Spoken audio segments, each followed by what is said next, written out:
ભરૂચ જિલ્લાના અંકલેશ્વર તાલુકાના જૂના બોરબાઠા બેટ ગામના ખેડૂત સુરેશ ઠાકોર નાનપણથી જ ખેતી સાથે સંકળાયેલા છે. ખેડૂત ખેતીમાં ઓર્ગેનિક પદ્ધતિથી ખેતી કરી રહ્યા છે. ખેડૂત સુરેશ ઠાકોરે હાલ પોતાની 2 વીઘા જમીનમાં નામધારી જાતની દૂધીની ઓર્ગેનિક ખેતી કરી રહ્યા છે.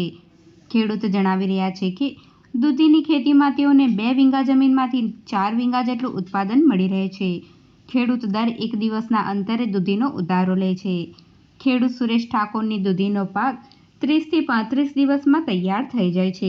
મારું નામ સુરેશભાઈ ગણપતભાઈ, હું રહેવાસી જૂના બોરબાઠા બેટનો ખેડૂત છું ને હમણાં મેં ખેતરમાં દૂધી બનાવી છે અને ઓર્ગેનિક દૂધી બનાવી છે અને પટ્ટી દૂધી છે. એનું નામ છે નામધારી 108 નંબરની દૂધી છે ને સરસ દૂધી ઓર્ગેનિકથી પકાવી રહ્યો છું ને સારો પાક બી લઈ રહ્યો છું ને અંકલેશ્વર ને માર્કેટમાં પહોંચાડું છું ને દરેક વેપારી મારી વાર જોઈ રહીને લઈ જાય છે. એ લોકો દૂધી ને સૌથી સારું ઉત્પાદન લઈ રહ્યો છે એમ ને પાક બી સારો મળી રહ્યો છે. કેટલી જમીનમાં બનાવી? આમાં સમજો કે 2 વીઘામાં અમને જમીનમાં છે, પણ લગભગ મને ઓર્ગેનિક ખેતી કરી રહ્યો છું એમાં મને લગભગ 4 વીઘાનો પાક નિષ્ફળ મળી રહ્યો છે. જે દવા પાણી કરવા કરતાં મને 2 વીઘા કરતાં 4 વીઘાનો માલ દૂધી મને મળી રહી છે.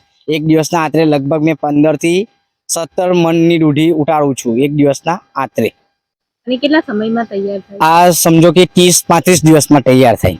ને માવજત માટે શું વાપરો? માવજતમાં વસ્તુમાં શું છે કે આજે આપણે ખાતર છે એ બધું કોઈ ઉપયોગ કરતો જ નથી હું. આની પર જે ગોળ છે, બેસનનું, ગાય માનું પેશાબ પાણી ને ગોળ એ બધું એક અઠવાડિયાનું અઠાવા દઉં ને પછી એનો સ્પ્રે મારી શકું છું. એટલે અમુક જીવડી મારી ઘંટના હિસાબથી જે ઓર્ગેનિક કરું ને એનાથી જીવટ દૂર રહે. એટલે મારી જે દૂધીનો મળે એ દૂધી પરફેક્ટ ટુ પરફેક્ટ મળી શકે છે. ને હમણાં બી હાલમાં બી દૂધી પર તમે જોવો ને તો તમને જે 10 આરી છે એ 10 આરી કમ્પ્લીટ જ મળશે. કેમ કે જે જીવટ વસ્તુ આવવી જોઈએ એ આવતી નથી આની પર. કેમ કે પેલી મેં જે પેશાબ પાણીને જે ગાયમાંનું એ કરું છું ને એના પેશાબથી વસ્તુ ઘણી ગંદકીથી દૂર રહે છે. આમ માર્કેટમાં સમજો કે પહેલાં મને લગભગ 12 રૂપિયા મળતા હતા.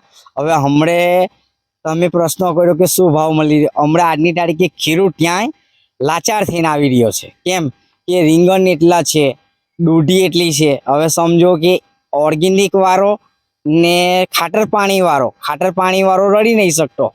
કેમ કે હવે આપણા પણ પેલા સુરેશ ઠાકોરના 10 દૂધી નીકળે, આપણી 20 દૂધી નીકળે, આપણને કોઈ ફરક પડવાનો નથી. આમાં ઓર્ગેનિક વાળાને નિષ્ફળ જાય છે પાકમાં. કેમ કે જે વસ્તુ લાગ મળવી જોઈએ મળે છે, એટલી લાગ જે ભાવ મળવો જોઈએ એ ભાવ મળતો નથી. હમણાં હાલમાં 4 રૂપિયા ને 3 રૂપિયા મણ કિલોનો ભાવ છે. 60 રૂપિયા દૂધી નાખ્યું છે હમણાં અંકલેશ્વરમાં, પછી ભરૂચની માર્કેટમાં બોલાવે છે. ખેડૂત સુરેશ ઠાકોરની દૂધીની ખેતીમાં શરૂઆતમાં 12 રૂપિયા ભાવ મળી રહેતો હતો. જો કે હાલ દૂધીનો માર્કેટ ભાવ કિલોના 3 થી 4 રૂપિયા મળી રહેતા ખેડૂતોમાં નિરાશા જોવા મળી રહી છે.